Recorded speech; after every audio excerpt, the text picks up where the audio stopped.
Hum. É isso aí.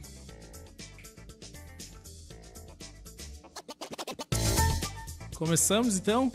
É isso aí, boa noite. Mais uma vez aqui na Real, nossa conversa de toda segunda. Hoje eu recebo aqui para falar sobre uma das pautas que eu mais gosto de provocar e falar, que é sobre a educação.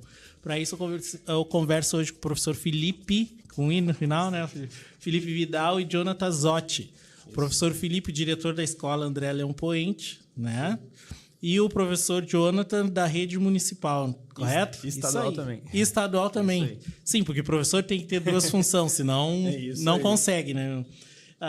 Hoje a gente conversa aqui com esses educadores, então, a nossa pauta de sempre, educação. A gente sempre comentamos sobre educação aqui, professor. E importante, inicialmente agradeço a sua presença, a presença de vocês dois, para conversar conosco e compartilhar a atual situação da educação, o desafio, as pautas mais polêmicas, né?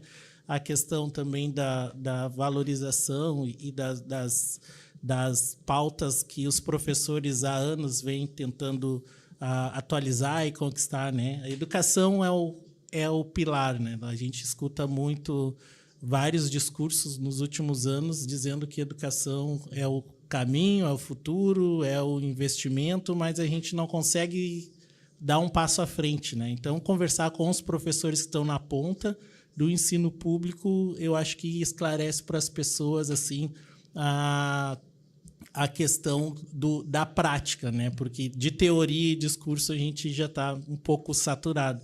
Mas antes disso, quando chegou aqui, o professor Felipe comentava sobre a questão das enchentes, né? E aqui em Canoas não tem como não falar sobre as enchentes para nós, moradores que participamos disso, correto? Então, mais uma vez, boa noite. E pode, inicialmente, dar um feedback aí sobre o que o senhor estava trabalhando aí em relação a esse 1 ano de enchente, o senhor também em relação à rede municipal, né? Boa noite aos meus convidados, boa noite, Wagner, e boa noite a todos que acompanham aí pelo YouTube. Olá, boa noite então a todos que estão nos assistindo, né? Primeiramente, antes de tudo, agradecer então aí ao convite do Rodrigo, né, que nos chamou para participar hoje. Também agradecer e elogiar o espaço aqui, que eu não conhecia presencialmente, só por vídeo, né, pelo YouTube, então, da Rádio Real News aí, realmente um estúdio muito bonito, né? Um estúdio de bastante qualidade. E o Wagner também está nos bastidores. A gente tem que agradecer sempre a equipe técnica, né? Que é o trabalho que não aparece no vídeo, mas que é muito importante para ter uma qualidade como a que vocês têm aqui, seja de som ou imagem, tem todo um trabalho por trás aí para fazer um programa desse, né? Então, mais uma vez, muito obrigado aí, Rodrigo, né? Também trouxe meu fiel escudeiro aí, que é o professor Jonathan, né? Como o Rodrigo disse, eu sou diretor, então, da Escola André Leão Poente, que é uma escola estadual. O Jonathan trabalha na mesma escola, trabalha comigo ali, né? Como professor da rede estadual, mas ele também trabalha na rede municipal, mas depois ele vai se apresentar e falar um pouquinho. Não sei de onde quer se apresentar primeiro e depois eu já falo sobre a experiência da escola nas enchentes, né? E esse 1 ano aí. Então, primeiramente, boa noite, também agradecer Rodrigo e o Wagner. É muito importante que nossa cidade tenha veículos de comunicação assim, né, e com essa qualidade que nós temos aqui, porque é a nossa voz, né? A gente fica muito perto da capital e às vezes acaba que para tudo, né, isso distrai muito, leva tudo que se destaca acaba indo para Porto Alegre. Então é muito importante ter esses veículos aqui. Então, eu sou o professor Jonathan, sou conhecido como Sor John. Eu resolvi assumir esse nome que os alunos me deram, né? Sor de professor e John, que é diminutivo de Jonathan. E sou professor, então, como o Felipe falou, da rede estadual. Trabalho ali na Escola André Leão Poente.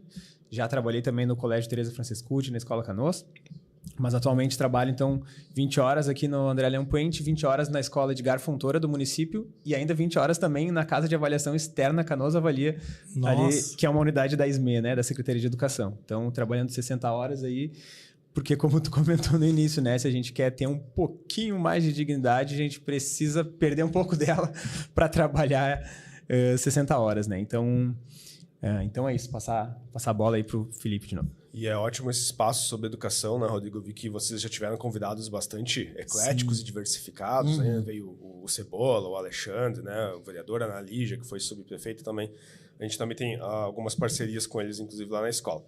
Mas, então, sobre o que tu colocou, né, desse primeiro ano, né, então, da culminância das enchentes do ano passado, de 2024, né, é muito bom a gente falar sobre isso, e até é muito importante também, porque fez esse um ano e muitas vezes as pessoas esquecem, principalmente os governos esquecem, né, que para a educação a gente ainda está sofrendo muitos impactos que vêm aí desse período das enchentes, né. A gente já vinha lá da pandemia, já tendo que se adaptar com todas as consequências do pós-pandemia, e quando a gente estava mais ou menos saindo daquelas consequências, vem a enchente e acontece tudo o que aconteceu, né? No nosso caso, nós dois fomos atingidos, porque nós somos do bairro Rio Branco, né? Então, nós fomos atingidos pela enchente e a escola teve a sorte de que a escola em si não foi atingida, né? Porque ela a escola é um ponto alto ali, muito alto, é o ponto nobre, um dos até pontos mais altos da cidade, né? Exato. Eu acho que ele só é mais baixo que talvez a olaria lá. Depois disso, eu acho que é o ponto mais alto, né? Então, quando aconteceu a enchente no ano passado, a nossa comunidade, mais de 90% dos alunos foram atingidos, né? Então, dos professores, foi em torno de 20 professores, dos funcionários foram 20 e poucos também, né? Apesar de que nós temos 50 e poucos professores, foi menos da metade dos professores, mas quase que a íntegra dos funcionários da escola, né? E os alunos em si foi mais de 90%, nós temos 1.100 alunos matriculados, quer dizer que mais de 1.000 foram atingidos, né? As famílias do ano passado. E durante a pandemia, nós abrigamos na escola mais de 300 pessoas, passaram por ali, e mais de 200 animais, né? Durante a enchente. Isso, durante a enchente, perdão. Então, no final do ano passado, ali em dezembro, a gente ainda tinha 7 cachorros desses 200 que passaram por ali, que acabaram sendo encaminhados para o Centro de Bem-Estar Animal, porque eram os mais velhinhos, os mais agressivos, que a gente não conseguiu passar, então, para adoção na época. Mas né? foi uma boa média, né? É que a escola ela funcionou muito como polo logístico, né? Como eu sempre explico para as pessoas, porque ela ficou muito próxima de 2 pontos de resgate, né? Que era o ponto do Mato Grande ali, que era então na esquina da Brasil com o Coronel Vicente ali, e também perto da Matias, né? Então as pessoas elas saíam dali, iam para a escola, faziam refeições, às vezes posavam para depois conseguir ir para casa de algum familiar ou até da outra cidade e outro estado, né? E os cães era a mesma coisa, eles chegavam na frente da escola, dentro dos barcos, né? Chegou um ponto ali onde a escola encheu que eu tive que começar a negar, né? E dizer, gente, não tem mais como colocar aqui porque vai ficar insalubre tanto para as pessoas quanto para os animais na época, né? Então a gente vem se adaptando, né? Falando como escola, como educação, desde essa época, porque a gente já sentiu que esse ano os alunos retornaram menos para a escola. A gente já desde os primeiros dias já viu que alguns estavam matriculados, mas não estavam frequentando, né? Então a gente está na busca ativa, atrás deles, outros que estavam vindo, a gente vê que eles faltam mais do que o normal, exatamente porque, como é uma escola só de ensino médio, a maioria dos alunos estão tendo que pegar algum trabalho, ou estágio, trabalho de tempo integral, para ajudar na renda familiar. E o senhor identificou essa evasão como consequência das enchentes também? Ou Sim, com não certeza. tem muito vínculo? Tem muito a ver com isso, porque no turno da manhã, por exemplo, a gente quase não tinha evasão, né? Então era 1%, 2%, hoje a gente deve porque estar o colégio 5, ali, 6, o né? André Leão, ele sempre foi uma referência no centro, né? Porque acho que é o único colégio do estado, sem ser o Canoas ali, né? Que de ensino médio do centro é o único ali. É, né? exclusivamente de ensino médio, sim. Oi? Eu voto lá. Vota lá, inclusive. Obrigado. Inclusive, os últimos prefeitos da cidade votavam ali, né? Antes do atual, o Jairo Jorge, o Busato também votavam ali na escola, né? Viu? É um sinal. Nós estamos convencendo o Wagner de sair dos bastidores e ir para a política ativa, né? Então já tá votando na escola certa. Já é um pré-requisito votar na escola. Aquela tradição dos presidentes americanos estudar em Yale, né? Sim. Aqui os prefeitos de Canoas têm que votar no André Leão. E a gente de manhã quase não tinha, então, evasão, né? Então, o que era de 1%, 2%, hoje está em 5%, 6%. Assim, a gente tem mais de 400 alunos matriculados e a gente sentiu que já tem uns 50 que já estão faltando bastante, assim. Porque antes eles tinham um estágio que era no turno da tarde, agora eles estão pegando um emprego que é um estágio de tarde, mais uma pizzaria de noite para poder contribuir e sempre com a renda foi familiar, o né? dilema do adolescente do ensino médio, de baixa renda principalmente, é aquela encruzilhada entre estudar e trabalhar para ajudar a família, né? Com a consequência agora de perda total, assim, da estrutura nas casas da enchente, eu acho que isso ficou mais evidente, assim, né? Mas, então, tem relação, sim, é uma das consequências. E com os professores e funcionários, a gente tem também algum impacto ativo, assim, na rotina da escola? Não, com certeza. Até na semana passada eu estava conversando com uma das funcionárias, como é que tá a casa, assim, né? Vocês conseguiram voltar, conseguiram limpar, né? Ela disse, a gente ainda tá meio improvisado, né? Porque tem quartos que eu ainda não consegui pintar, a gente limpou, mas colocou meio... Alguns não tem a cama ainda, né? Ainda tá em cima de pallets, né? Outros conseguiram comprar um armário da cozinha, mas não conseguiram o aéreo, por exemplo, né? Então ainda tem muitas dificuldades. É muito impactante essa questão das enchentes. Eu vi que essa semana a gente teve uma cerimônia de inauguração de um símbolo ali, um monumento aos voluntários do resgate, bacana até, mas isso a gente não consegue observar na prática, assim, e o objetivo aqui das nossas conversas é mostrar o mundo real, né, sem muito filtro, que isso não descarta, assim, a dificuldade que as pessoas estão passando. Tem gente em abrigo ainda, né? Sim. Né, aqui em Canoas, e tem pessoas que ainda não conseguiram se reestruturar. A impressão é que como a cidade está teoricamente funcionando, que as coisas voltaram ao normal, né? Mas a rotina de escola, por exemplo, mostra que não. Ela é bem diferente, principalmente no turno da noite, que a evasão já era muito grande, né? Então, antes a gente tinha evasão de 20%, 30%. Hoje a gente já está sentindo uma evasão de uns 40% no turno da noite, assim. E não é que o aluno não está mais indo na escola, que ele falta muito mais, né? Então, se antes ele ia 3, 4 vezes na semana, agora ele está indo 2, 3 vezes na semana, exatamente porque ele está muito cansado, porque ele está trabalhando, né?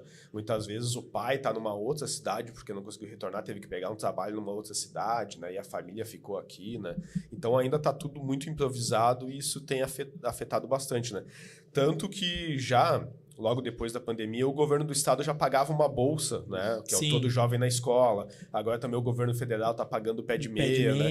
E isso a gente coloca para eles quando a gente faz o buscativo. Cara, por que tu não tá vindo na aula? Tem as bolsas agora. Daí eles dizem, não, mas a bolsa não faz diferença para mim nenhuma, né?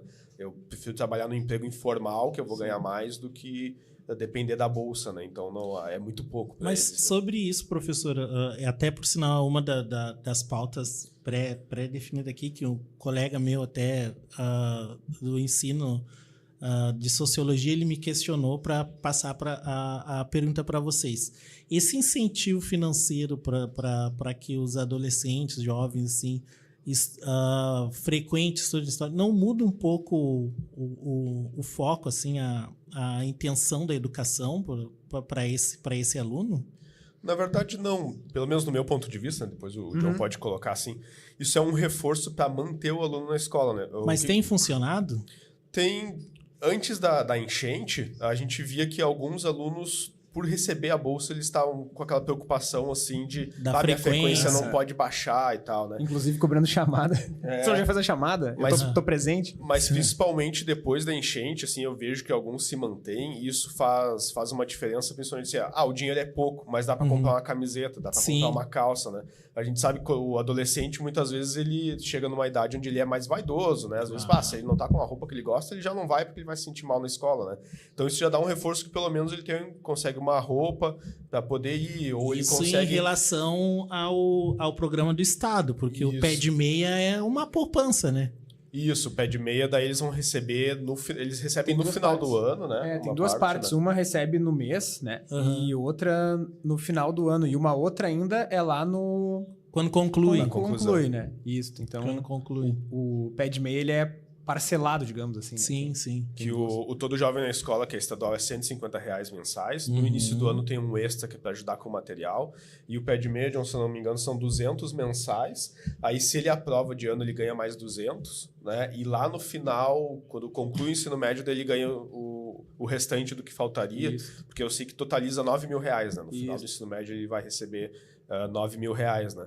Mas, assim, é uma coisa que incentiva eles a ficarem na escola, né? É que um problema é que, enfim, a gente está falando que são problemas complexos, né? Então, tipo, como resolver o problema da educação tem tanta coisa, né? A gente pode falar aqui do ponto de vista do aluno, do ponto de vista... e do aluno a gente pode pensar, então, na questão da frequência, depois na questão do merecimento, do desempenho. Aí tem a questão do professor, né? Da remuneração, enfim, da qualificação, né? Da formação, da estrutura. Então, são tantas coisas, mas nesse ponto de vista, essas bolsas, elas são positivas no sentido de que a gente ataca um ponto, né? Que é a questão da presença, né? Como estava o Felipe comentando, que antes da enchente, esses programas demonstravam assim que estavam dando um certo fôlego, né? E a gente já estava percebendo que, bom, beleza, agora o aluno está aqui, agora a gente precisa que ele esteja não só de corpo presente, mas esteja com a alma aqui também, né? Participando junto, né? Enfim, interagindo, pesquisando, se empenhando, né? Então, a gente precisava dar a gente precisa, né? Dar esse outro passo, digamos assim, né? Que é estando estudante dentro da escola, dentro da sala de aula, agora é tentar qualificar essa presença dele, né?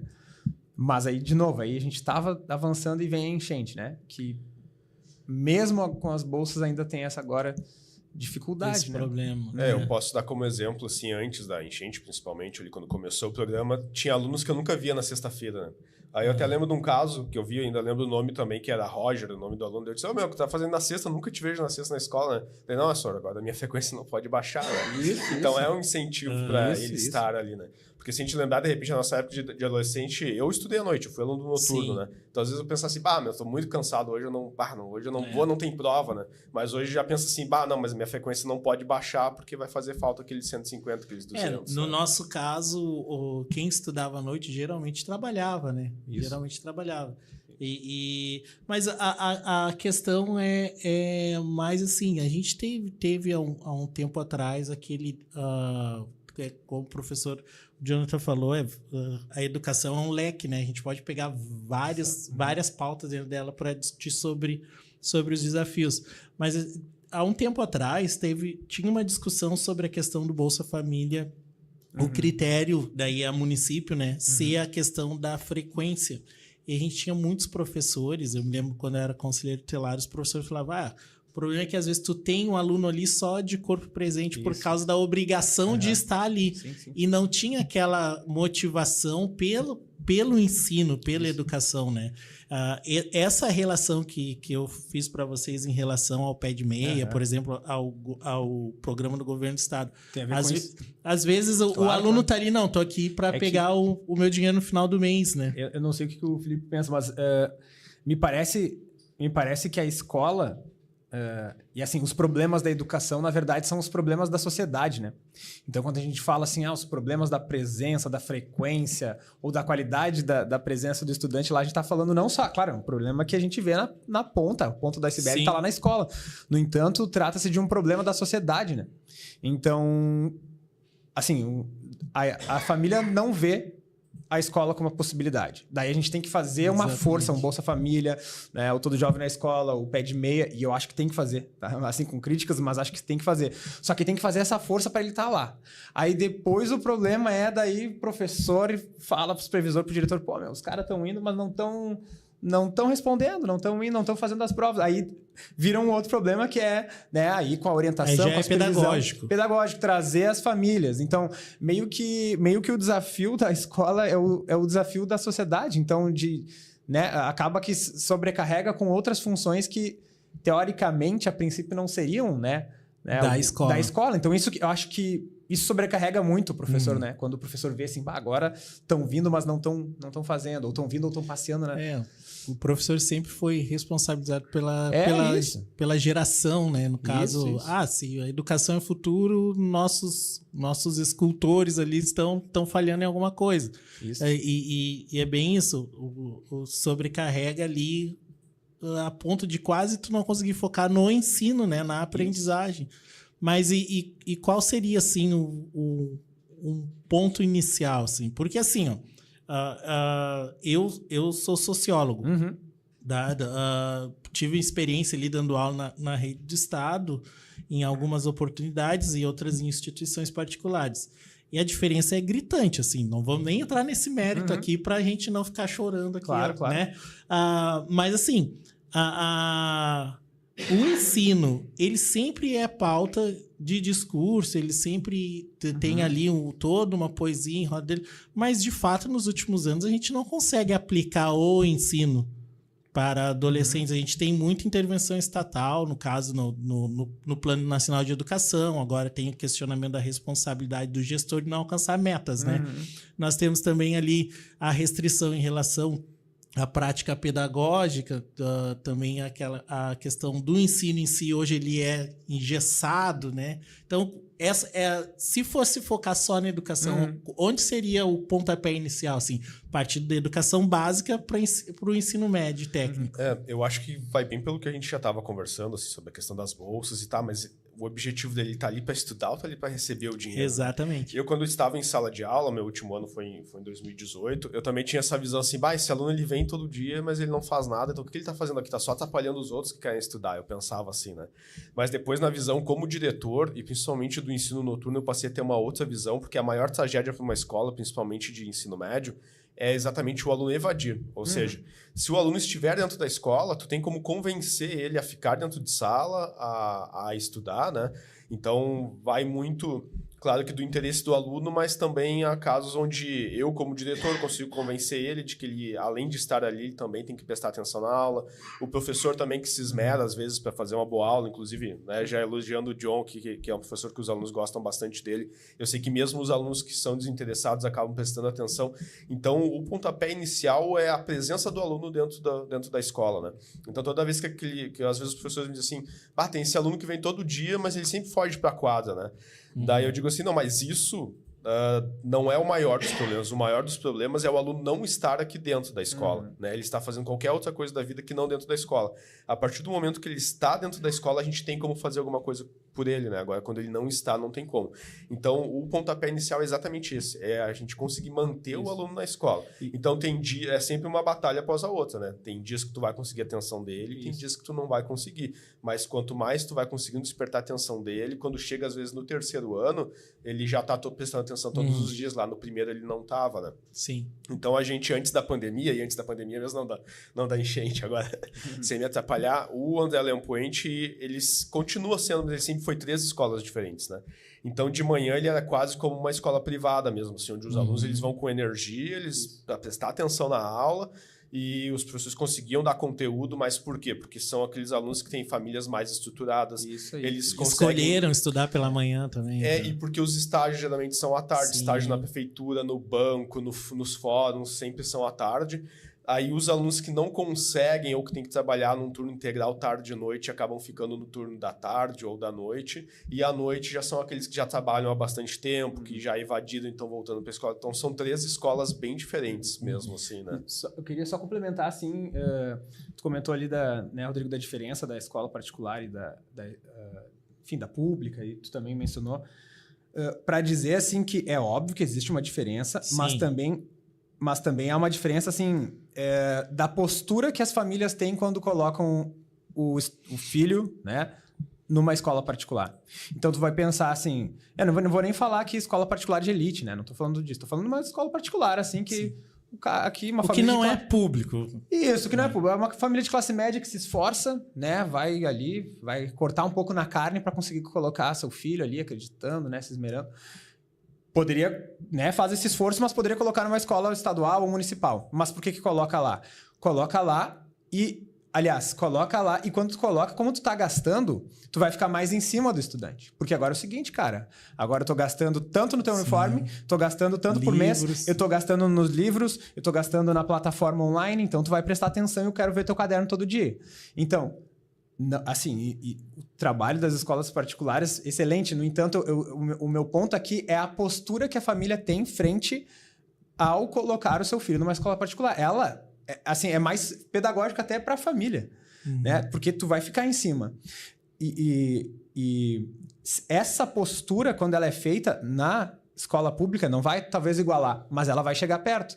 Eu, como professor, eu trabalho em turma no município em 6º e 7º ano, e no estado em 7 terceiros e 1 segundo. Eu percebo direitinho, claro, mais no fundamental, tá? No ensino médio, assim, já gurizada já maior, né? Mas assim, no 6º e no 7º eu percebo direitinho quando a família acompanha o caderno do estudante. Quando vê o tema, no feedback. Tem pais, cara, que me mandam e-mail porque o filho não pôde ir na aula, sabe? Na escola municipal. Poxa, isso é de uma preocupação... legal, assim, né? De dizer o seguinte, né, hoje eu sei que tem sua aula e não vai poder ir por razão disso. Mas, o tema tá feito e ele te mostra na próxima aula. Né? Então, assim, a gente vê direitinho. Eu vejo quando vem o conselho participativo ou na entrega de boletins, vem o pai dizendo assim, que legal aquela atividade que tu passou, aquele texto. Que legal esse carimbo que tu faz. Acompanhou de fato. Porque né? vem o carimbo. Tu só vai ver o carimbo que eu tenho, que é o Sr. John curtiu isso, quem olha o caderno. Sim. Então, e isso eu consigo ver, assim, a diferença na qualidade das perguntas, na qualidade das respostas, no avanço que o aluno tem no desempenho, né? Então, para colocar esse primeiro ponto, assim, eu acho, né, que é a questão da qualificação daí da participação da família. Mas só prolongando um pouquinho mais, tu comentou, né, de beleza, agora o estudante está na escola, o que a gente faz? Cara, eu sinto, daí falando como prof, tá? Eu sinto que a gente tem que recuperar, eu vou usar essa palavra meio forte, mas a gente tem que recuperar a dignidade, a autoestima do professor, cara, tá? E eu via mais isso na rede estadual, mas já estou vendo isso na rede municipal também, tá? Que é um professor com baixa autoestima. Com baixa autoestima. Porque, cara, baixa autoestima por 1000 razões, cara. Porque tá com consignado, porque o salário não vence, aí tem que fazer um consignado. Não é fazer o consignado assim para fazer uma viagem na Europa, cara, é fazer o consignado para atualizar as contas. Cara, para contas básicas, sabe? Para fazer uma reforminha na casa, cara. Para conseguir quitar um financiamento, aí ver que os juros Tu entende? Então, isso é muito problemático. Então, é impossível, e é sério, é impossível a gente melhorar assim, a questão da educação pública se a gente não recuperar essa dignidade do professor que vai passar principalmente ou primordialmente pela remuneração. Sim. Principalmente pela remuneração. Sim. Claro que tem outras coisas, né? Sim. A gente tá falando de planilhas aqui antes, né? Tem tanta coisa somado aqui, ao fato de que eles sentem que o trabalho deles já não está mais fazendo a diferença que fazia antes. Claro. Eles cada vez o valor menos dão aula, né? Eles têm aquele momento ali com o aluno para falar com o aluno. Cada vez mais eles têm burocracia para preencher. Né? Exatamente. Mas a informação também, no geral, até é bom para as pessoas acompanharem, né? E entenderem isso de vocês que estão ali na ponta. É que a impressão que se dá para os pais, e eu digo, vamos adotar aqui o brasileiro médio, assim, né? A impressão que dá é que os professores estão cada vez menos ensinando, assim, dando aula em si, assim, ensinando, né? Conteúdo? Matéria, conteúdo, provocando o aluno, né? Não estimulando o aluno, mas eu digo assim, testando o aluno.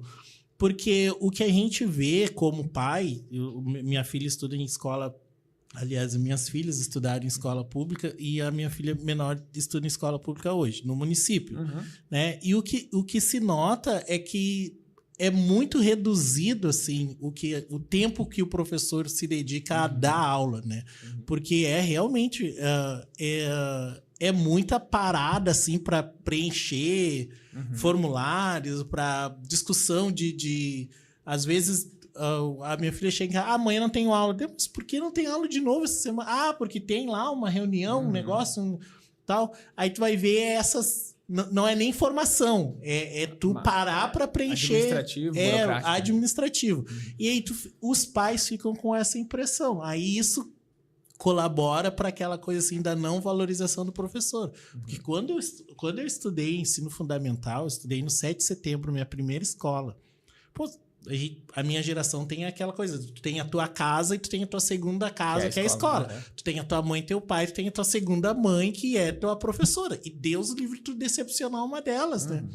E a gente tinha assim, pô, eu carregar os livros dos professores era uma glória para mim, né? Eu era o comentário do corredor a semana toda. Hoje não, tu vê o teu professor no shopping, andando no parque e tal, tu diz, olha lá, professor, sabe? Meio que, né? Então, tu passa por isso também a valorização do professor em relação ao vínculo que os pais têm com os professores. Isso muda, né? Claro. De acordo com a classe. Infelizmente, aqui no Brasil, a gente tem isso, né? Sim. A gente tem a classe social que consegue pagar uma escola particular e acompanhar o desenvolvimento dos filhos. E a gente tem uma classe trabalhadora que, cara, vai ver o filho quando ele está dormindo, né? Isso. Né? Então, mas todos esses, como eu digo, o professor é o mesmo, né?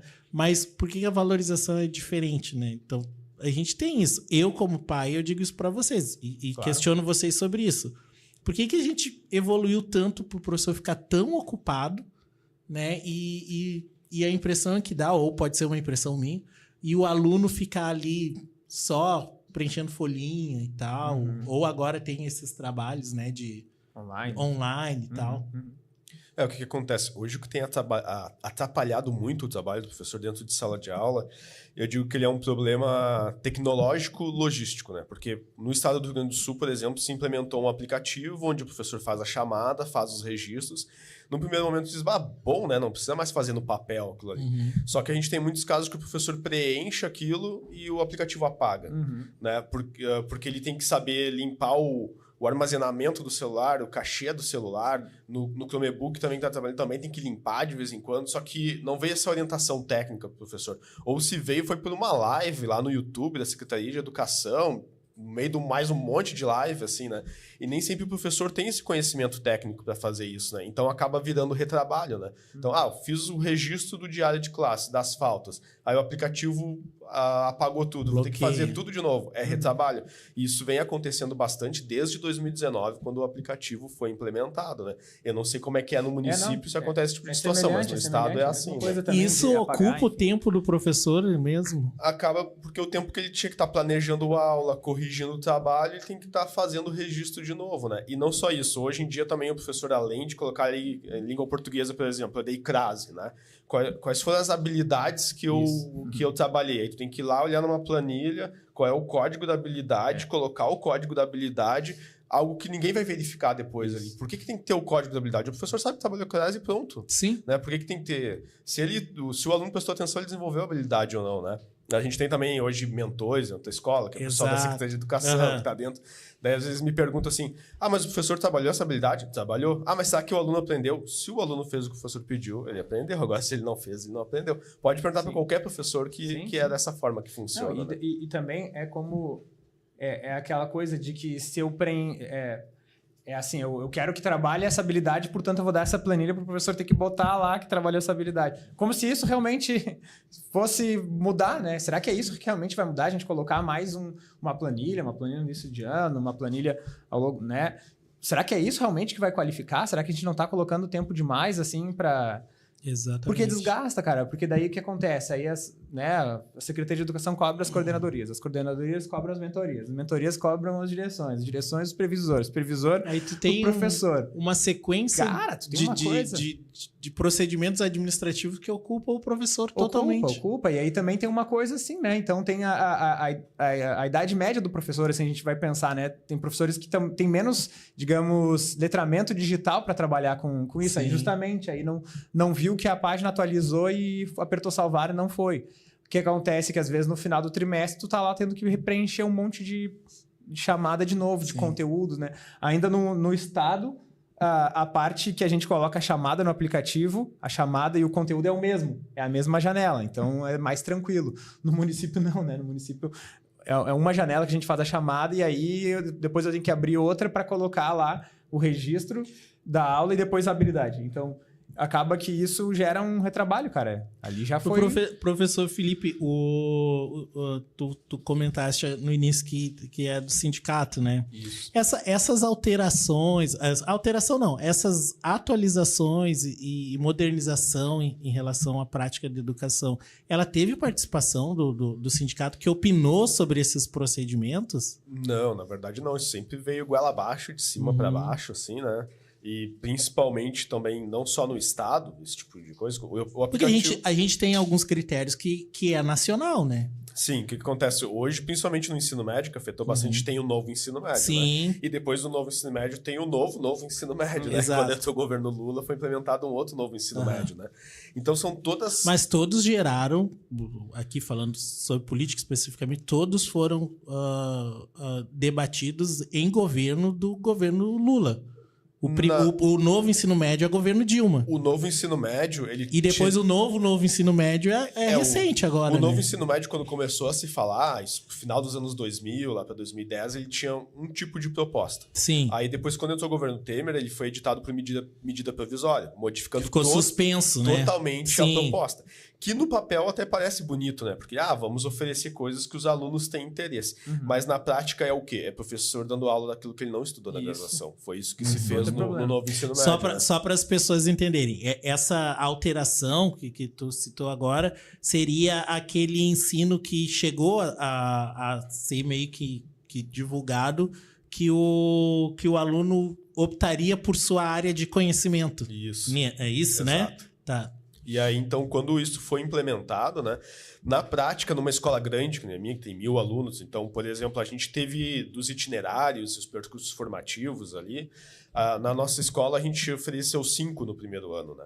E agora no segundo ano a gente passou a ter 4, mas a maioria das escolas que não tem esse número de alunos, às vezes só tinha uma. Então aqui é só matemática, né? Uhum. Então quem quer continuar estudando na escola vai estudar só matemática. Ou é só linguagens. Quem está nessa escola vai estudar só linguagens, porque não existe espaço físico para que se aplique o novo ensino médio como ele foi pensado, né? Porque o que era a ideia do novo ensino médio? Que tu teria salas temáticas. Então, uma sala de linguagens, outra de matemática, aqui é de marketing, aqui é de saúde, e o aluno vai para aquela sala. Só que a gente não tem dentro do mesmo turno salas suficientes para comportar todos nem esses alunos. Nem recursos humanos para isso também, né? Professores formados na área, né? Então surgiu disciplinas do tipo... marketing, comunicação e marketing, que é uma que o John dá, por exemplo, né? Ele ainda dá linguagens, né? Então, a comunicação sem formação para isso, professor. Eu vou buscando pelo outras manual, coisas. Pelo manual ali. Eu busco outras alternativas. Eu sempre comento com os alunos, comecei no início do ano, assim, sendo bem honesto, disse, gurizada, eu não tenho a formação para comunicação e marketing. Gosto muito, né? Mas, assim, sou leigo na área, então vou ler alguma coisa que vou tentar fazer algo realmente... Né, direcionado. O máximo que eu consigo, né? Mas não sou formado, né? Então... Deixa eu me meter um pouquinho aqui no assunto e fazer uma pergunta. Claro. Por que, na opinião de vocês, que são professores, a educação no Brasil hoje ela é tão defasada? Nós temos um grande problema no Brasil, que é um problema... Eu acabei de passar por esse problema. E eu não estava nem com o microfone ligado aqui, eu não tinha nem microfone. Peguei na mochila para colocar para falar justamente sobre isso. Porque acabei de passar por este problema. Eu recebi um texto para publicação e, ao ler o texto, né, de um jornalista formado com diploma, inúmeros erros de português. Inúmeros erros de português. Erros, assim, crassos. Erros inacreditáveis, como eu gosto de dizer nas transmissões, quando o Alan Patrick perde um pênalti, por exemplo. É inacreditável. Né? Por que o português, que é a nossa língua hoje, ela está tão deteriorada? É por causa da nossa cultura? É porque falta vontade dos alunos? É por falta de atualização dos professores? Diga-se de passagem, que precisa, né? Eu acho que os professores hoje precisam se atualizar a essa nova era, esse novo tempo digital, né? Porque hoje nós estamos grudados numa tela em vez de estar escrevendo, que é a forma mais prática e rápida de tu aprender um assunto. E hoje eu vejo que a escrita é perdida. Eu vejo poucas pessoas escrevendo e muita gente digitando. Por que no português? É algo que me incomoda muito. É algo que me incomoda. Eu leio textos de jornalistas diplomados, formados na PUC, na URGS, na USP, em todas as universidades federais, enfim, grandes universidades que trabalham em grandes emissoras. Esse dia eu peguei textos aqui de outros portais de notícias e, sinceramente, eu fiquei assim, de boca aberta, sabe? Com erros que são, assim, de primeira série, cara. São erros do primário, do ensino fundamental. Erros de pontuação, de vírgulas, de concordância, de semântica, enfim. Por que isso está acontecendo no Brasil? E por que o brasileiro hoje não consegue interpretar um texto? Cara, eu tava vendo antes um meme ali na página Canais Mil Grau que tinha ironia. E a gente vê que ironia é para poucos, né? Ironia é uma figura de linguagem. Mas, cara, falando sobre isso, eu vou listar alguns, tá? Que eu acho. O Felipe pode me corrigir ou complementar. Mas, em primeiro lugar, eu queria só fazer uma ressalva, que é o seguinte: esse profissional ele também tem responsabilidade. Ele foi graduado, enfim, ele foi formado na escola, ele foi graduado, mas ele também tem a sua responsabilidade na sua formação. Então, sim, tem problema, eu acho, e nós vamos discorrer sobre eles, mas o profissional também tem, um indivíduo, né? A gente olhar aqui para a escola, mas tem que não dá para botar tudo no da escola. Tem esse indivíduo aí que, quando foi para a escola, não foi com vontade. Ultimamente, quando vai para a escola, precisa fazer um trabalho, uma redação, vai no chat GPT. Não só no terceiro ano, hein? Quantos TCCs, teses, dissertações não estão sendo, assim, com uso inadequado, né? De inteligência artificial. Mas, enfim, então não é tudo na da escola. Mas, olhando agora, né? A gente estava falando sobre isso. São problemas complexos. A primeira coisa, que é o professor que está com uma dignidade baixa, está com uma autoestima baixa, está mal remunerado. Nós não vamos conseguir aqui conversar, eu não vou entrar em acordo com ninguém se não for começar por a gente remunerar. Porque ao remunerar, aquele cara, vamos falar assim, que é abaixo da média, profissional abaixo da média tem todas as profissões, né? A gente estava falando aqui. Deixa eu fazer só um parênteses claro. Em relação a isso, e entrando claro. Em concordância contigo. Hoje o professor, ele dá aula de manhã numa escola, de tarde em outra escola, e de noite em outra escola. E de noite em outra escola, para complementar a renda. E aí tem que montar a aula no dia seguinte, corrigir provas, corrigir trabalhos, vai dormir às 3 horas da manhã, acorda às 5. A qualidade de vida hoje do professor no Brasil... exatamente. O professor não tem qualidade de vida. Isso precisa ser dito. Isso é algo que assim, precisa ser escancarado e eu não vejo ninguém escancarando. O professor é mal valorizado. Perfeito. Não é valorizado. Eu acho que em outras áreas nós temos isso também, mas aqui a gente está falando da educação, não é só para não que é a formação. Que é a formação. Daí depois é o seguinte, então tem esse professor atual. Depois tem os professores que nós estamos formando. Porque hoje ninguém mais quer ser professor, cara. Né, Felipe? Há um tempo atrás aqui, professor Jonathan, eu conversei com uma educadora, né, uma doutora em educação, que ela passou dados aqui, até vai de encontro com o que o Wagner está trazendo ali, de falta de interesse de professores. Aqui no estado, por exemplo, falta professor de geografia, que é raríssimo, né? Porque tem 2 períodos, cara, no máximo, e aí 2 períodos vai ter que juntar um monte de turma, várias escolas. Aí o investimento da tua formação não compensa de jeito nenhum. Tanto que está previsto um apagão de professores nas próximas Já está acontecendo, aí, né? Já está acontecendo em algumas áreas, e os governos também estão pagando bolsas para as pessoas cursarem, tanto o estadual quanto o federal, né? Isso. Então, assim, ninguém mais quer. Esse ano eu tive a alegria de 3 alunas, tá? Ex-alunas, né? Do terceiro ano do ano passado, que me disseram 2 em Ciências Sociais e 1 em História. Fiquei feliz, cara. Fiquei genuinamente feliz com isso. Mas também com uma dor, porque... então, a gente não está formando, né? 3 de... Sei lá quantos alunos eu tenho por ano. Acho que eu tenho 350 alunos por ano. Né? Então, assim... é muito pouco. Daí, os professores que estão se formando são porque não viram outra alternativa, tá? Fora essas alunas assim, que escolheram. Não viram outra alternativa. Vão fazer um EAD. Assim, cara, o EAD, para tu conseguir ter uma boa formação, tu precisa ter uma prática de letramento acadêmico. E não só isso. Você precisa no EAD, eu estudo muito em questão de EAD, tu precisa ter uma disciplina, mas não só disciplina, atenção. Total. Atenção total, porque isso aqui é um problema, por exemplo. Tu não pode estar com o celular do lado para estudar, cara. Tu não pode, tá? Eu fiz um curso esses tempos aí no Futebol Interativo, que é um patrocinador nosso aqui. Tu tem que deixar o celular de lado, longe, para poder focar. Principalmente tu tem TDAH. Isso. Principalmente se tu tem TDAH. O EAD é algo que facilita, mas depende da pessoa. E aí, se tu não tem alguém que tá ali no pé, que não tá... mas tudo começa pela valorização. E aí eu tenho que concordar 100% contigo. Eu acho que essa discussão, ela precisa vir... Acho que é a base, né? Precisa vir em pauta. O professor, ele não pode estar estudando dando aula em 3 escolas, cara. Ele não pode. E dando aula tenso, né? Preocupado, né? Com 40, com 50 alunos dentro de uma sala de aula. Bom, no meu tempo, eu sempre estudei em escola pública, né? Escola estadual. O máximo que tinha de alunos era 30. Pelo menos nos anos 90, as aulas eram boas nas escolas estaduais. Nos anos 90 eram boas. Agora, tu não tem um debate, tu não tem um incentivo de raciocínio lógico. Eu lembro das minhas aulas de história, nós montávamos até júri. No caso, simulação de júri, debate sobre temas de aborto, eutanásia, polêmicos. Tínhamos que ler um texto, uma revista, um jornal, criar uma narrativa sem poder ter o jornal na mesa. Sim. Cara, e hoje você não vê isso na escola. Que era o que a gente estava conversando antes. Só tem antes, mais um último fator que é o seguinte... Mas tu acha que isso é válido ainda hoje, se for feito hoje? Para essa nova geração? Existem, tá? Existem. É que a gente também tá falando aqui, e eu acho que a gente tem que falar, esmiuçar os problemas, tá? Mas existem esses casos também. Eu sou colega de bons professores, posso citar até nominalmente aqui os professores que têm essas práticas. Mas tem mais uma coisa que é o seguinte, na antiga, anos 70, 80, a escola pública... A gente fala, nossa, a escola pública antigamente era maravilhosa, até o filho do rico estudava. Sabe por quê, cara? Porque a escola pública antigamente não era para todos.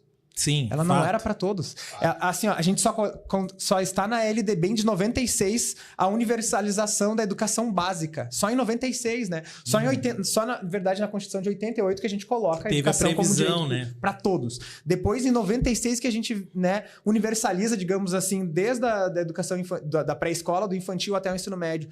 E para todos, inclusive crianças com inclusão. Que aí a gente estava falando sobre a escola particular, que ela é ótima, mas muitas arranjam um jeito de, na entrevista, tá conversando com a família e vê que a criança tem TDAH, tem autismo e, puxa, agora não tem vaga. E onde é que vai estudar essa criança? E tem que ir, e é acolhida, sim, é na escola pública. Sim. Então para tu ver, né, a escola pública tem mais essa outra e assim, graças ao avanço do Brasil enquanto sociedade. Graças ao avanço da escola. Claro, agora nós temos muitos problemas aí. É o professor mal remunerado, mal formado, com a sala de aula cheia, diversa. E com essa carga, né? Com essa carga. Então, esses são alguns dos problemas, né? Dos alunos. Eu vejo que não é nem mal formado, né? Claro, é muito mais mal remunerado do que mal formado. Essa é a primeira coisa.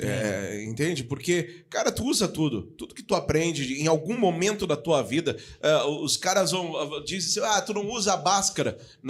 Tu aprendeu Bhaskara, tu não usa. Algum momento tu vai te deparar com a fórmula de Bhaskara, nem que seja para fazer um concurso público. Claro. Para a profissão que tu quer. Isso. Então tu precisa aprender aquilo. Entende? Então a questão de tu ter outras matérias, outras questões que envolvem novas profissões, eu acho importante, acho válido, mas nós precisamos olhar um pouquinho para trás para a nossa história e voltar para a base, voltar para a raiz, onde eram os problemas e onde cresceram esses problemas e começar a cortar esse mal pela raiz. Aí precisa, obviamente, da remuneração, mas de mudanças muito drásticas que talvez, aí não sei se a sociedade está preparada para isso e se os professores estão preparados para isso. Eu queria só retomar um pouco a pergunta do Wagner ali sobre a língua portuguesa, né? Sobre o redigir texto, porque eu também sou de língua portuguesa, assim como o Jonathan, né? Não, é porque eu fico enlouquecido, desculpa, porque eu vejo jornalistas, assim, olha, deplaterarem ao vivo. Jornalista com diploma. Com diploma, jornalista com diploma, deplaterarem ao vivo. Eu fico enlouquecido, porque feliz dia do jornalismo, para quem tem diploma. Né? Porque hoje, para ser jornalista, tu não precisa ter diploma. Né, de jornalismo. E não tem nada errado nisso. Não tem nada... Até porque a palavra jornalista ela vem do francês, né? Eu não sei a pronúncia do francês, então não vou me arriscar aqui. Mas é de trazer a história, de vivenciar a história, contar o cotidiano. É isso que é o significado da palavra jornalista. E aí eu vejo alguns aí com diploma, deblaterando ao vivo, feliz dia do jornal para os diplomados, mas não consegue ter uma concordância, cara. Não consegue escrever um texto com uma semântica correta. Vocês já notaram que essa é a revolta do Wagner. Sim. Mas hoje o que acontece, Wagner? Quando eu estava em sala de aula, isso já acontecia bastante também, é que hoje nós não temos mais a necessidade de nós escrevermos. Hoje os processadores de texto, né? O Word, o Google Docs ali, eles corrigem tudo pra gente, né? É claro que a coerência ele não vai corrigir, mas ele vai corrigir as palavras. Então hoje a gente, no ensino fundamental, a gente ainda se esforça para escrever por escrito, porque a professora, né, da alfabetizar ainda tem que ser no papel. Via de regra, existem aplicativos, mas via de regra eles escrevem. Chega no ensino médio, a gente ainda força a situação. Quando eu estava na sala de aula, já tinha o WhatsApp, já tinha o Word e tudo, mas eu obrigava os alunos a fazer texto manuscrito.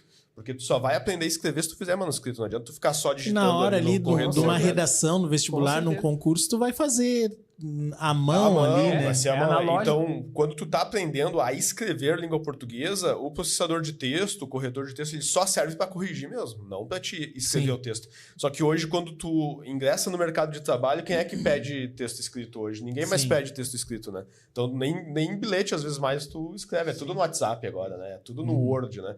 Então, isso se faz com que se perca a prática de se escrever e não há mais a necessidade de praticar e de memorizar, porque língua portuguesa é decorar mesmo e memorizar, e a gente, como sociedade mesmo, a gente está perdendo essa prática, porque a gente não precisa mais escrever por escrito. Hoje, como nação, nós demos um passo na proibição do celular, né? Então, o professor, né, que não quiser, ele não precisa mais disputar a atenção com o celular. Mas celular, eu tô para te dizer que mesmo com o Word, com o Google Docs, com toda essa tecnologia, os caras conseguem errar.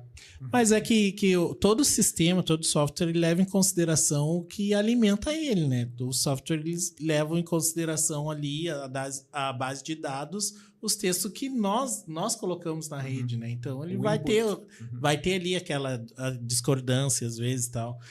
Dentro dessa lógica que o Wagner está questionando a gente, tem um complemento. A questão da não avaliação do aluno. Hoje, por exemplo, nós tínhamos, antigamente, nós éramos avaliados por prova, com nota, isso e aquilo, né? Duas questões. Essa não avaliação hoje contribui para esse não esforço do aluno, e além disso, nós convivemos hoje com professores que me deram aula para mim, hoje eu tenho 42 anos, né? Deram aula para o Wagner, até a revolta dele com relação ao português, porque nós, de fato, sabemos português, nós aprendemos português, né? E hoje a gente convive com nossos filhos, por exemplo, que não tem a mesma cobrança que nós tínhamos na sala de aula. Então, esse conflito de geração, às vezes, gera essa situação. A cobrança é a comparação do ensino de 80, que é exatamente o que o professor diz. O colégio era bom antigamente, mas não era para todos, né, meu? E o ensino era mais forte antes, mas era mais forte porque... Sim, o autismo não estava lá. Sim, porque eu não disputava espaço com um celular, com uma criança especial, exato. né? Então, essa não avaliação hoje, né, no sentido de avaliação mesmo, nota, né, tu rodar, que hoje em dia os nossos filhos não rodam, né, meu? Essa não avaliação e o fato da gente ter que conviver com gerações assim diferentes, isso interfere de que forma na educação? Meu enteado rodou pela segunda vez. Não, vai. Na última vez por 0,5 pontos, cara. O professor de matemática dele não perdoou. Não perdoou. Foi exato. Mas matemática exata. Matemática exata, mano. Eu falei pra ele. É ciência exata, né? Matemática é difícil. Não, mas aí teu enteado é premiado. Porque nós temos, assim, só para esclarecer para as pessoas, a gente tem um ensino de ciclo ainda que a pessoa não repete o ano, né? O ensino de ciclo é só no fundamental. Fundamental. Né? Antes era até o terceiro, agora no segundo ano, né? No segundo ano termina, digamos assim, do segundo para o terceiro tu pode repetir. O que acontece? Hoje, pelo menos nas escolas públicas, né? Mas eu sei que nas privadas também existe uma pressão muito grande pela aprovação, né? Pelos índices, porque até se citou o IDEB, não lembro se foi tu ou se foi o Wagner que citou o IDEB. O IDEB ele é calculado pelo quê? Pela participação dos alunos na prova, né? Que é no SAEB. O percentual de participação só gera uma nota no ensino médio, por exemplo, se no mínimo 80% dos alunos participarem. No André Poente a gente nunca teve nota de IDEB, porque principalmente o noturno e também o turno da tarde, algumas turmas não atingem os 80%, então acaba que não gera uma nota, né? Então é a participação, o desempenho deles na prova, e entra também no cálculo as reprovações dos alunos, né? Então hoje a gente recupera o aluno até o último dia de aula, a gente está dando prova para recuperar o aluno para evitar uma reprovação, né? Eu sei que todas as escolas fazem isso. Sim. E há uma pressão muito grande. O estado tem recuperação, inclusive, em janeiro, né? Agora eles até padronizaram. Quando entrou o governo atual, né? Lá em 2019, eles fizeram lá que tinha as recuperações trimestrais, mais o exame final. Agora eles tiraram e ela é uma recuperação... antigamente chamavam de recuperação preventiva, hoje eles chamam de EAC, que é estudos de aprendizagem contínua, né? Isso. Então, as 2 últimas semanas de aula, inclusive a gente está na primeira delas, semana que vem é a outra, são só atividades de recuperação, né, para os alunos. Então, agora, aqueles que não atingiram, eles vão recuperar, né? Então, é a recuperação da recuperação da recuperação. O que fica mais ou menos apresentado para o aluno. Eu não preciso fazer todos os primeiros meses, porque nas 2 últimas semanas eu faço aquilo ali que o professor me der e aí eu recupero, né? Então se criou uma cultura assim de que é tem o que os alunos chamam de provão no final do ano. E agora eles são trimestrais, todo trimestre tem para recuperar o trimestre. E de novo, né? A gente estava falando aqui de um problema como se ele fosse só da escola, mas ele é um problema da sociedade, sim, de novo, porque o que acontece? Da onde é que vem essa pressão pelos índices? Porque aí o gestor municipal, gestor estadual, gestor do ente federativo, cara, ele quer números, né? Quer estatística. A gente está falando aqui de leitura ou de questão de inclusão. Cara, não tem nem tempo, eu acho, né? Ou nem formação tem para discutir, assim, na minúcia. O que ele quer saber, cara? Eu quero saber do IDEB, porque é o IDEB que vai influenciar o meu recebimento aqui de verba federal pra ou estadual. Para políticas públicas e tal. No estadual daí não é o IDEB, é o IMERS, né? Que é feito pelo SAERS, que inclusive incide na distribuição do ICMS. Então, o SAERS, ele é mais, digamos assim, ele é mais importante ainda para os municípios. É mais pressionado. Porque é o seguinte, né? e aí tu tá falando da reprovação, aí tem o desempenho, primeiro, atingiu 80%, beleza, vai ser medido. Aí tem o desempenho em matemática e português. Aí, esse desempenho, ele é multiplicado pela taxa de sucesso. A taxa de sucesso, então, tu vai pegar o teu percentual de aluno total, 100%, tu vai diminuir reprovação e vai diminuir a evasão. E aí tu tem a taxa de sucesso. E aí tu vai multiplicar, então, assim, se foi 78%, pô, disse muito baixo. Aí tu até pode ter tirado uma nota boa lá, a gurizada foi bem, os que foram, mas vai multiplicar vezes 0,78. Então vai baixar a tua nota. Então, no caso, sempre vai baixar um pouco, porque é muito difícil que tenha 100% de aprovação, né? Sim. Então, a não ser que tenha 100% de aprovação, a nota do IDEB vai ser aquela que a gurizada tirou no SAEB. Então, sempre vai puxar para baixo. Então, se a escola chegar, se os professores baterem um pé aqui, Felipe, vai rodar quem tiver que rodar. Aí vamos fazer o conselho de classe. Cara, isso vai subir e vai chegar uma hora que a gente vai ter que... Não, nós vamos ter que voltar isso aqui, nós vamos ter que refazer aqui, porque, cara, não vai dar para rodar... Na atual lei de gestão democrática, inclusive, eu posso ser deposto do cargo, dependendo do número de reprovações. Né? Sim, que foi o que eu comentei com o senhor sobre a questão do Plano Nacional de Educação, onde o gestor assume o ônus da falta de metas, né? Rapaz, eu nunca ia poder ser diretor de escola, então. É difícil, cara. O gestor, ele tá com a faca no pescoço, né? O diretor, porque o que acontece? No estado é assim, no município foram tiradas as eleições de diretores, a gente precisa dizer isso aqui, tá? Sim. Foram tiradas as eleições de diretores muito com esse discurso, lá em 2021, tá? Depois do Natal, tá? Início de janeiro. Foi tirado, tá? Porque é o seguinte, porque a gente tem que cobrar como se o gestor fosse responsável por tudo isso. Só que é o seguinte, aí não fizeram lei nenhuma. Hoje no município nós temos indicação, a política de indicação. O que foi um retrocesso no município, né? Porque antes a comunidade escolhia os seus diretores. Mas o Estado fez um processo legal, cara, que foi um processo seletivo. Primeiro tu disponibiliza uma plataforma, um curso na FGV, né? Faz o curso, faz a prova. Quem passou na prova pode disputar a eleição de diretores. Show de bola, cara. Porque daí é o seguinte... É justo. Sim. E outra, para tu receber o Fundeb VAR hoje, que é uma a mais do Fundeb, né? Tu tem que ter critério técnico, né? De mérito, né? Não pode ser só a eleição também. Então tem que ter alguma prova, tem que ter algum Tem que ter uma formação também de gestão, tem que ter gestão, mérito. Né? E aí o mérito pode ser, claro, passar no processo seletivo antes de ir para o processo eletivo, né? Então... O Estado fez alguma coisa, o município nós ainda estamos em haver. Mas assim, professor, nós iniciamos a conversa aqui antes de entrar no ar com o professor Felipe me questionando como eu cheguei a ele. Né? E foi através aqui, que a gente vai caminhar para o encerramento agora, através de um protesto que o professor participou, né? Até se o senhor puder discorrer aqui para a gente. Mas, principalmente, o que chamou a atenção de outra colega professora minha, que ela diz, Rodrigo, a nossa classe, os professores, está totalmente dispersa, desunida. Essa desunião dos professores não causa esse tipo de impasse? Porque o que a gente tem aqui de concluso já é que a atualização da educação passa pela remuneração. A remuneração passa pela valorização dos professores. E os professores têm que se unir para isso, tanto o município quanto o Estado. Do município, eu sei que há muitos anos se discute essa questão da indicação de diretor, né? Passou até por aqui, né, Wagner, nos debates para a prefeitura, dos candidatos para a prefeitura, passou isso como um retrocesso aqui no município, porque a comunidade participava da escolha dos seus diretores, conhecia seus professores. Isso. E hoje não, hoje tu decide com uma lista, com caneta, né? E abrindo um parênteses, se hoje nós temos um problema de democracia na sociedade, e a gente está falando, e tudo combina na escola, sim, que instituição melhor que a escola para ensinar a democracia? Exatamente. Então, assim... Só para botar um pouquinho de lenha na fogueira aí. Não bota gasolina, né? É a mesma secretária de educação até agora. O que acontece? A gente tem esse impasse no município, né? Que é esse retrocesso. O professor Jonathan é professor do município. E a gente tem a questão do Estado.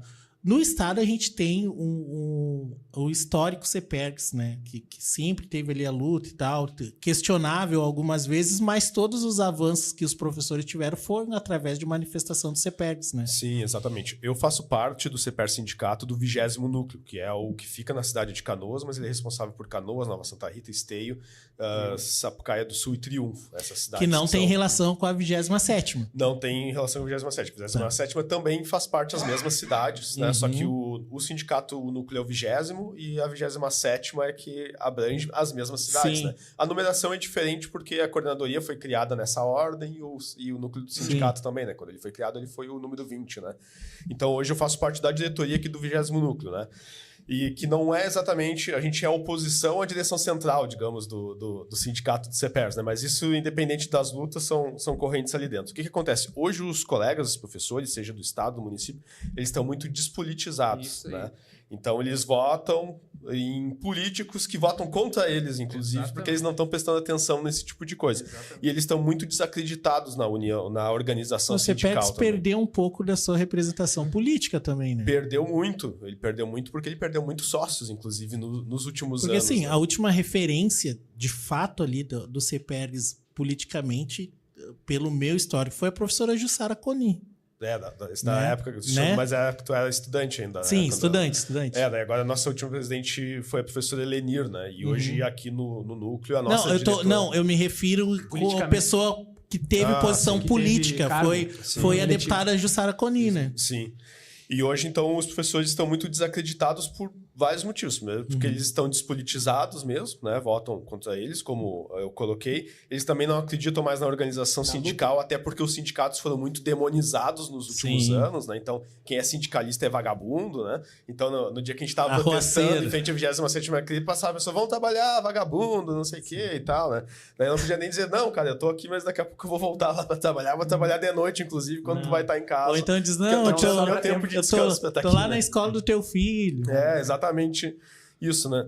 Então, hoje, na verdade, o sindicato, né? Até a minha preocupação, ele não está tendo renovação, né? Porque eu tenho sentido cada vez menos colegas da minha idade ingressando no sindicato e as pessoas que permanecem são aposentados, né? Então, hoje o CEPERS, ele é muito sindicato feito de aposentados, né? Sim. Aí tem outra pauta, né? Aqui é o Simprocan. Simprocan também, né? O cenário é parecido. Mesmo. Isso se dá também por causa do envelhecimento dos professores, talvez? E pela falta de interesse dos professores mais jovens, porque tu tem menos de 40 anos, né, Jonathan? Eu tenho 31. Pois é, então a gente tem aí hoje uma pauta sindical seria a reivindicação por salários mais dignos. Isso. E antigamente a gente tinha a reivindicação pelo ensino em si, né? Pela luta pela educação de qualidade, a estrutura na escola e tal. Para tu ver como retrocedeu. Retrocedeu nossa, e enfraqueceu a luta, né? Que entra muito também nisso que você estava falando do professor ter que trabalhar 60 horas. Né? Ninguém devia ser obrigado a trabalhar 60 horas. Né? Tu tem que trabalhar 8 horas por dia. E hoje existe a questão da escala 6x1 aí, que não deveria ser assim, deveria ser menor, né? Mas ninguém deveria ser obrigado a trabalhar. À noite é para te estar com a tua família, ou no máximo tu estudar, fazer um mestrado, um doutorado, né? Agora tu ser obrigado a trabalhar 60 horas para te poder botar comida na mesa, como é o caso do John, por exemplo, né? Então, ninguém devia ser obrigado a fazer isso. E o que os professores também me dizem hoje? Felipe, eu queria ir lá contigo, queria participar contigo, só que eu não posso porque eu tô no município, eu tô na privada nesse dia, né? Isso. Aí se tá aqui na escola é no dia que a gente vai levar falta, porque a gente vai ali, né? Então, antigamente os professores conseguiam trabalhar 40 horas, tinham lá o seu dia de planejamento, e ele podia participar no dia de planejamento de uma manifestação, por exemplo. Hoje não, ele tem que estar em 2, 3 escolas e já não tem mais tempo para participar, né? Pra qualidade de vida, né? Tu ter esse tempo, né? Isso quando os professores não são Uber ainda, né? Tem mais isso. Cara, conheço vários, cara. Sim. Vários. Assim, só por uma citação ali que me chamou a atenção tua, que tu fez em relação ao protesto que vocês participaram. tu citaste a demonização dos sindicatos, né?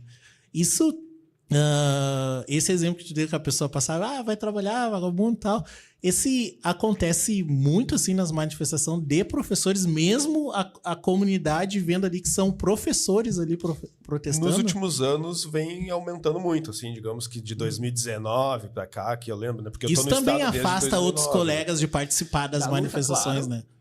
Também é um dos fatores. Quem quer ser mal visto, cara? Sim. Quem quer ter essa pecha?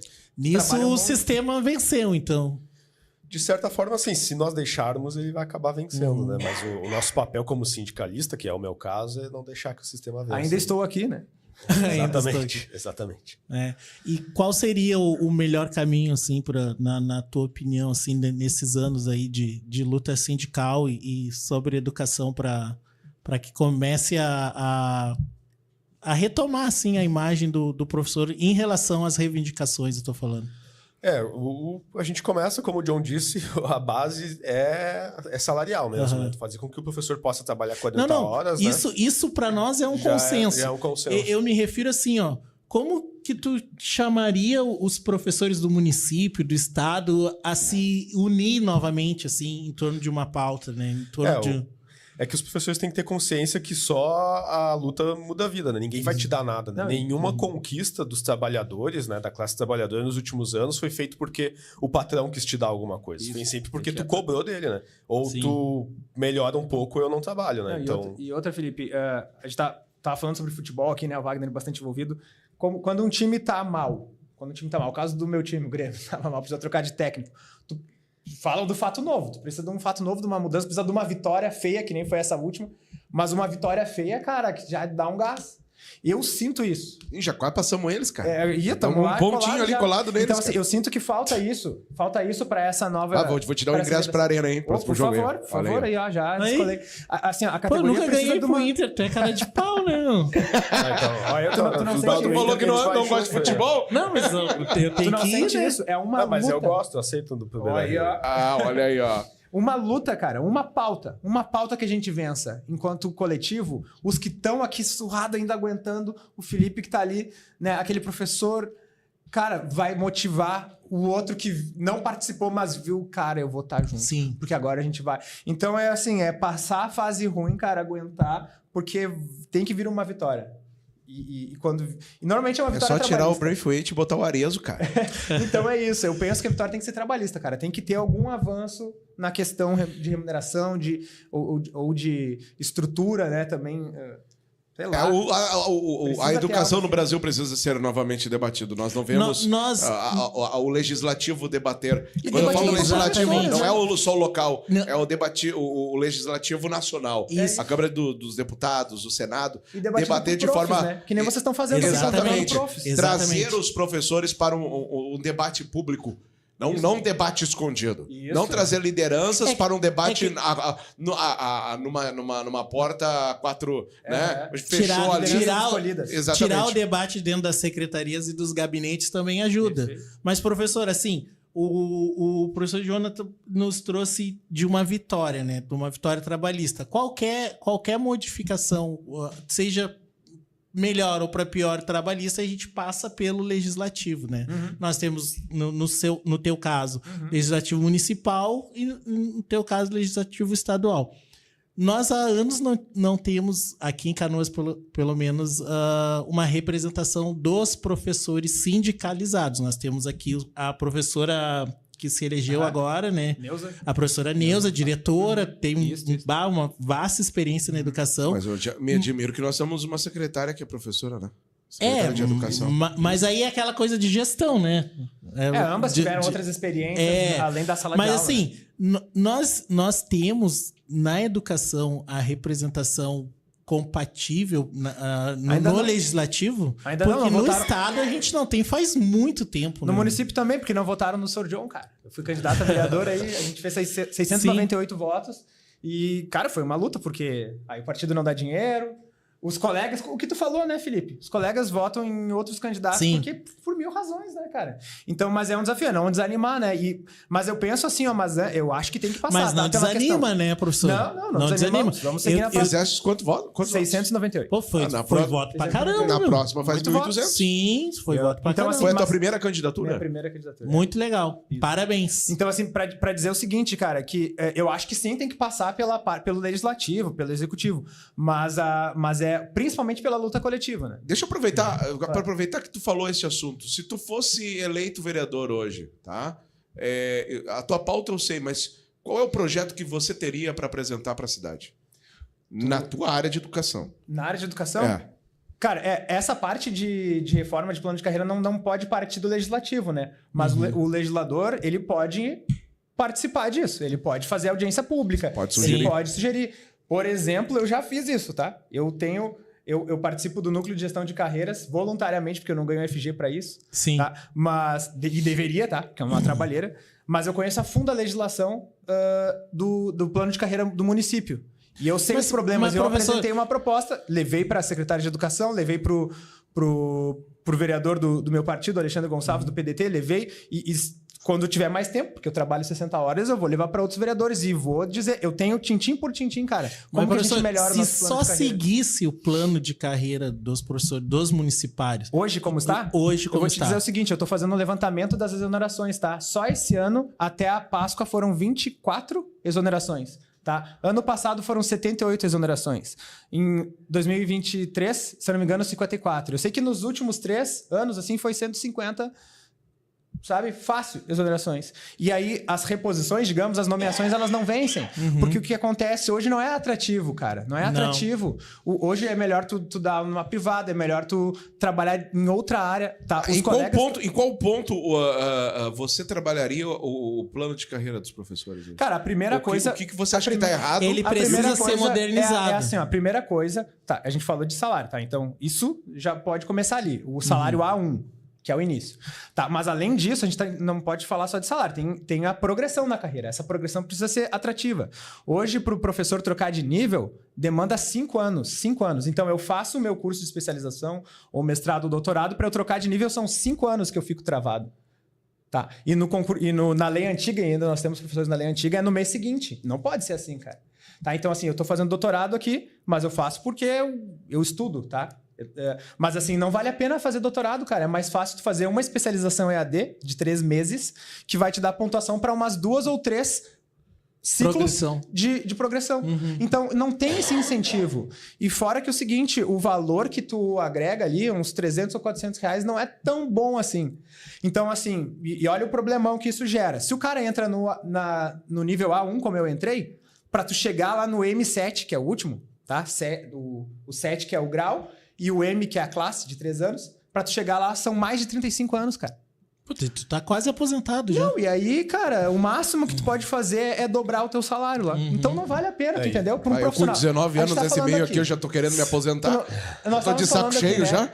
Vai ficar quem, cara? Vai ficar quem não tem outra condição. Exatamente. Vai ficar quem tá atolado, não consignado. Vai ficar... E aí também, a gente tá falando de profissionais abaixo da média, vai ficar os profissionais abaixo da média, que vão ser os que vão querer fazer concurso e assumir em Canoas. Porque os acima da média não estão ficando, cara. Os caras estão saindo ou não estão sendo nomeados e não estão ficando. Ou estão partindo para outra área. Estão indo para outra área, cara. Conversa com os profs, eles estão fazendo curso na área de TI, estão fazendo curso em outras áreas. No estado também tem um fenômeno que parece que também está acontecendo nos municípios, que é assim, ó, quem for se aposentar daqui a 20 anos vai se aposentar com o mesmo salário de quem recém está entrando. Tu vai entrar com o mesmo salário de quem está se aposentando. Sim. Não tem incentivo nenhum para ficar na carreira, né? Eu, quando me aposentar, vou estar ganhando o mesmo do cara que está entrando como contratado, nem nomeado, porque, na verdade, o governador do estado diz que paga a lei do piso, mas, na verdade, não. Para quem é nomeado, ele paga o piso e retira do que a gente teve de triênios, quinquênios, porque isso tudo foi extinguido para compensar, no caso. De carreira. Então isso conta na questão da valorização, né? Porque, tipo, sim, tem o salário inicial, mas tem a carreira. Cara, tu entrar numa carreira que tu pensar, pô, eu sou valorizado aqui, né? Eu vou me formar, eu vou fazer, porque eu vou ganhar mais. Não, porque vai ter um retorno, eu vou ter um retorno. Tu não tem isso. Então, cara, daí nós estamos falando sobre a autoestima e baixa dignidade, é por isso, cara.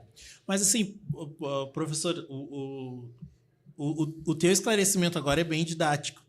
Mas aí vai de encontro com o que o professor Felipe traz sobre a falta de politização dos professores. Com certeza. Esse teu conhecimento, ele não é geral nos outros colegas em relação ao sistema do município, do plano de carreira. Dos profs novos que a gente fala assim desse concurso que é a Lei 5878 tá? Tanto que é um problema e existe uma demanda assim sobre isso, né? Que nós do Movimento Trabalhista pela Educação a gente levou para a Secretaria de Educação, estamos levando para o sindicato, para os vereadores, porque é o seguinte, quando a gente fala, precisa de uma reforma, mas que reforma? Tem que dar o passo a passo. É esse artigo que precisa ser retirado, esse precisa ser incrementado, esse precisa ser adicionado, porque a gente tem que dizer, né? E assim, tá escrito e já tá com as pessoas decisoras. Então a gente precisa avançar no debate político, né? Porque também, assim, cara, não é uma secretária de educação só que faz isso, né? Sim. Nós temos 21 vereadores, nós temos o prefeito, nós temos esse problema político que Canoas, eu nem vou entrar nesse mérito, mas Canoas passa um problema político aí de troca de prefeito. Então, não avança. Os debates que a cidade precisa fazer não avançam. E aí sofre na escola. E aí seria um papel de um sindicato organizado também, né? Exatamente. E unido, principalmente, né? E com força, com gente participando. Porque Mas daí tem gente... são só as lideranças, né? Mas daí tem vereador que não gosta de sindicato, né? Pô. Aí tu propõe uma reforma dessas, é capaz do vereador votar contrário, porque não gosta de sindicato. Mas entende? Por causa de ideologia. Mas nós tivemos aqui, cara... a maioria, né? Nós tivemos aqui a Isabela Luzardo, né? Que foi... ela foi vereadora ali por umas semanas ali. Ela propôs uma moção de apoio à liberdade de cátedra. E aí foi 10-10. Precisou o presidente da Câmara desempatar e aí votou... Ainda bem, votou por essa moção, porque, cara, nós tivemos 10 vereadores que não acham que a gente tem que ter a liberdade, né? E quando a gente fala liberdade de cátedra, não é assim... Só para o pessoal... Não é um negócio ideológico. Não é isso. Não, só para o pessoal entender. Traduz aí para nós a liberdade de cátedra. É o seguinte, cara. Eu sou mais tradicional, eu uso quadro giz, vai usar quadro giz. Eu sou mais construtivista, eu uso projetos pedagógicos, vai ser projetos pedagógicos. Porque é isso, né? O professor tem que ter a liberdade aplicar o teu conhecimento, claro. e a tua formação. Isso faz parte, né, da valorização. Hoje, em sala de aula, tu falar o que é científico vira polêmica, né? Quando não deveria, né? Porque a gente tá para passar o que foi estudado no meio acadêmico. E os alunos já vêm provocativos, né? Eu notei isso no ensino médio, quando eu dei aula. Os alunos vinham pro debate, assim, ferrenho e agressivo com os professores, assim, dependendo da pauta, né? É que o problema é que hoje tudo acaba em Lula e Bolsonaro, né? Isso aí mata qualquer discussão, né, cara? O Brasil se transformou em algo muito ideológico, né? Direita e esquerda. E isso termina... Sem noção, exatamente. Sem noção do que é direita e esquerda de fato, né? Que não existe no Brasil. É uma grande verdade.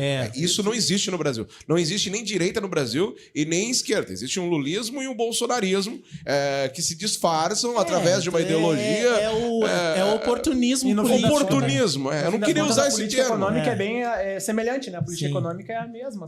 Continua sendo... Exatamente. Não muda a política econômica. E essa parte da despolitização dos professores mesmo, teve todo um movimento nos últimos anos, também lá de 2018, um pouquinho antes, do Escola Sem Partido. Isso. Exato. Não que alguém queira partidos dentro da escola, né? Que o nome já é É que inventaram isso, né? Mas isso já veio para calar os professores, né? Essa lei do Escola do Partido, na verdade, é uma lei da mordaça para não se dizer algumas coisas, né? A legislação, ela sempre tem um fundamento legal ali e tal, mas eu acho que a forma com que o legislativo, o sistema apresenta para a sociedade isso, ela tem um viés pedagógico forçado, assim, no sentido, o Escola Sem Partido, ele já provoca as pessoas a debater sobre por que tem um partido dentro da escola. Cara, já parte de uma premissa errada. Exatamente, já tem ali uma semântica provocativa, né? E esse projeto lá atrás, em 2018, da Escola Sem Partido, fez com que as pessoas não discutissem o conteúdo. Foi aprovado em Porto Alegre, né? Sim, não discutissem o conteúdo de matéria, discutisse que os professores estavam ensinando política, e o que nunca aconteceu. Bobeira, a gente tá perdendo tempo e recursos com isso, cara. Exatamente. exatamente. Tu disse que esteve em sala de aula com ciências sociais, se eu não me engano. Sim, Então, sociologia. Tu sabe que quando tu chega na pauta Marx, dentro de sala de aula, marxismo eu podia dar o conceito de Weber, podia dar o conceito Durkheim, mas quando chegava em Marx... Marxismo, né? Sendo que é uma pauta filosófica, sim, conteúdo que tem que ser ensinado. Eu, particularmente, eu acho que Marx é uma letra morta já para nós. A maioria dos pensadores, algum sociólogo, colega meu, vai me esculachar depois. Mas eu acho que nós perdemos tempo com pensadores de séculos atrás, né? E não focamos no que é mais contemporâneo. Mas tudo bem. Mas por uma questão histórica, a gente ensina ali o conceito de Marx, conteúdo, Weber, né? Durkheim e tal. Conteúdo. Só que quando chega no ensino e no debate, nos trabalhos e tal, a gente tem ali a questão da polarização. Porque se tu falar em Karl Marx hoje, em qualquer ciclo de conversa, as pessoas vão te olhar, tu é petista. E, cara, não tem nada a ver com pra petismo, tu ver como né? que a polarização, ela mata o debate, né? Aí já nem vou falar sobre isso. E tu acaba fazendo o que ali? Tu acaba dando... Sabe o que nós tínhamos que fazer uma hora dessa? Até porque nós estamos estourando o tempo Estamos aí. encerrando. Exatamente. Eu quero fazer um programa, e aí eu quero estar aí na bancada com vocês. Que maravilha. Para debater justamente o marxismo, as ideologias, né, o que é direita, o que é esquerda. Um programa totalmente pedagógico. Sim. Não é um programa que vai ter grande audiência, milhares de pessoas. Não é para isso. É para nós termos algo significativo na internet, para que nós venhamos a ter um público que possa ir buscar um conteúdo de uma forma correta. O que é o marxismo? O que é isso? O que é aquilo? O que é direita? O que é esquerda? O que é o fascismo? O que é o lulismo? O que é o bolsonarismo? O que são os ismos? Os ismos. Os ismos da política brasileira que são introduzidos na educação de uma forma errada e de uma forma equivocada. E aí entra a questão da interpretação de texto que eu falo, que o brasileiro realmente está faltando, está pecando nisso, Rodrigo. Beleza. O Wagner lembrando aqui nosso tempo estourado, então vamos conversar mais sobre essa questão, né, da educação. Como eu falei, professor Felipe, professor John, é uma pauta que a mim me agrada e eu sempre estou trazendo pessoas para conversar sobre educação aqui. Vou estender mais uma vez o convite para os colegas professores e educadores, mandar um abraço para os colegas que eu conversei hoje, passando o link aqui da nossa atividade. O professor Felipe, conversei com os colegas diretor da Escola Concórdia, com o meu amigo ali, o Hernani, que também diretor da Escola Carlos Chagas, faz um excelente trabalho, também concorreu, um cara que botou ali um nome para defender a educação, né? Mas as pessoas não entendem ali as mensagens, às vezes, que a gente quer passar. Mas é um desafio diário e eu acho que a gente só consegue ter essa vitória dessas pautas na educação através da política e através da representação política, né? Então, uma satisfação conversar com vocês. Nós vamos conversar novamente em uma outra oportunidade. Vamos aprofundar esse debate da política na escola ou da não política na escola. Né? Agradecer vocês, deixar aí um tempinho para vocês se despedir para os alunos, que eu sei que os alunos estão assistindo aí. Pode ficar à vontade ali. Da minha parte, muito obrigado pela presença de vocês. A maioria dos alunos, os da noite, estão em aula agora e os colegas também, né? Então eles disseram, no sábado a gente vai assistir, porque hoje a gente está em sala de aula, né? Mas então, Rodrigo, te agradecendo de novo aí pelo convite, agradecendo o Wagner, né? E agradecendo pelo espaço também, porque a gente também sente falta de ter esses espaços, né? Para discutir nos programas, né? E principalmente nos espaços das rádios, né? E até hoje... um programa de YouTube já é uma TV junto com rádio, né? Um podcast. Como eu te falei também pelas redes sociais, a gente tem um projeto de podcast na escola também, né? E até foi a primeira escola pública a ter um podcast, inclusive é o AL Podcast, né? Então quem quiser nos colocamos à disposição para ajudar, caso precisem lá. Estamos à A gente está disposição. até montando um estúdio hoje dentro da escola, já conseguimos revestir ele agora. Que massa. Estamos comprando Legal. o equipamento. Incentiva e os tudo, né? alunos também, né? Já tivemos várias participações no podcast, quando a gente gravava num estúdio em Porto Alegre também. A gente entrevistou a Luciana Genro, a secretária de Educação, a Raquel Teixeira, também participou do podcast. Inclusive, estou esperando um convite dela, que ela está convidando todas as escolas e nós não aí, né? Acho que ela tem que retribuir Chama o Felipe e Raquel. o convite, né? Mas então eu agradeço vocês por nos dar esse espaço e por nos chamar, né? E sempre que precisar, a escola é aqui pertinho, dá para vir a pé aí, né? Precisando de alguém. Felipe, vamos falar sobre educação lá, só chamar que se eu não puder, o John vem, ou se não, vem outro colega lá, porque a gente tem muita gente dentro da escola aí com bastante conteúdo e vontade de participar. Legal. Vamos repetir essa nossa conversa. Não aqui. quero me estender muito, mas agradecer então o Wagner, o Rodrigo, agradecer o Felipe. Cara, queria dizer que esse espaço que é muito importante, veículos assim na nossa cidade. Eu gosto muito de Canoas, acho que a gente tem muita potência, é importante ter esses veículos assim. E, cara, dizer que esse cara aqui é um grande líder, né? Não é porque eu tô do lado dele aqui no microfone, cara, mas é o seguinte, é líder pedagógico e também é o seguinte, se precisar nós passamos por uma enchente, né?